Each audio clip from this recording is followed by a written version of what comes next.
Inside this disused chocolate warehouse on the outskirts of Birmingham lies one of Britain's strangest collections of cars. Nearly all unused, some are rare, some are not. They represent a carefully selected cross-section of factory-fresh products. Alexander Patrick owns every one of them. He's a tough businessman with a soft spot for popular cars like the Ford Capri. We felt that so many people had memories. This is the car, 1987 model, this one.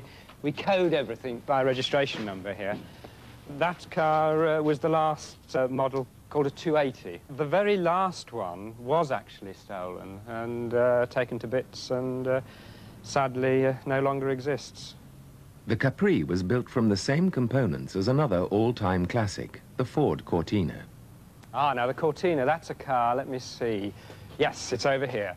That's a car that a lot of people will have memories of, and we put it into the Patrick collection because we felt that Grandad, when he brings the children along, will be able to say, well, I used to rep in one of these. This is the gear version, of course, in production something like 20 years, and everybody really started probably their repping life in a Cortina. I mean, the other manufacturers weren't competing in the same degree. Anyone who owns a Cortina in mint condition already has an appreciating asset.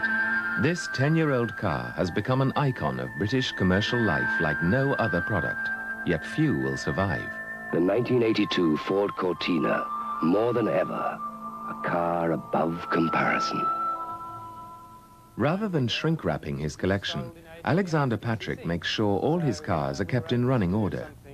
But will this ever be a classic? What I suppose has always been thought as a joke car, but actually is now beginning to be taken rather more seriously. And so it's interesting how attitudes change about vehicles and so on. Skoda is one of Europe's oldest manufacturing companies.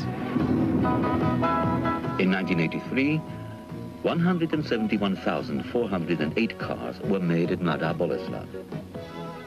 This car, a stalwart of communist, no-nonsense Czechoslovak engineering, will probably become a classic in its own right. Skoda is the only original communist car able to list Western European markets in its sales films. Great Britain, Denmark, France, the Federal Republic of Germany, the Netherlands, Belgium and Finland. The popular motor cars, which are made in their hundreds of thousands, tend to be the ones that nobody cares or thinks about. And yet they're the ones that most people can associate with.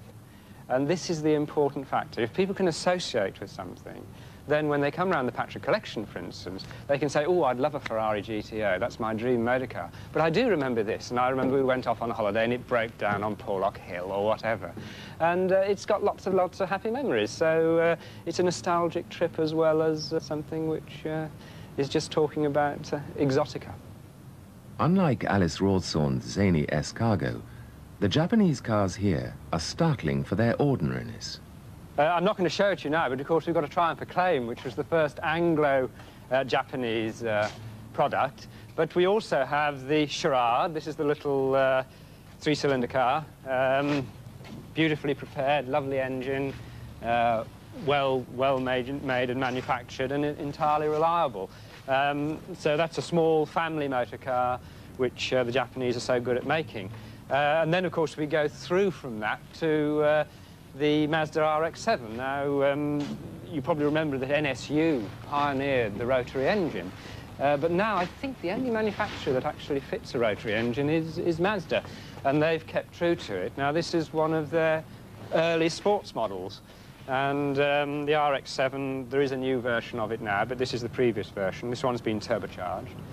A very nice, very pleasant motor car to drive, and an illustration of how the Japanese are moving on. And I think my favourite in the Japanese sports cars was the little original MR2. I mean, the latest one is smashing, but tends to look a little bit like a lot of other sports cars. The original MR2 was what I felt took the mantle of the MG Midget, the British sports car, and was the first really successful Japanese sports car.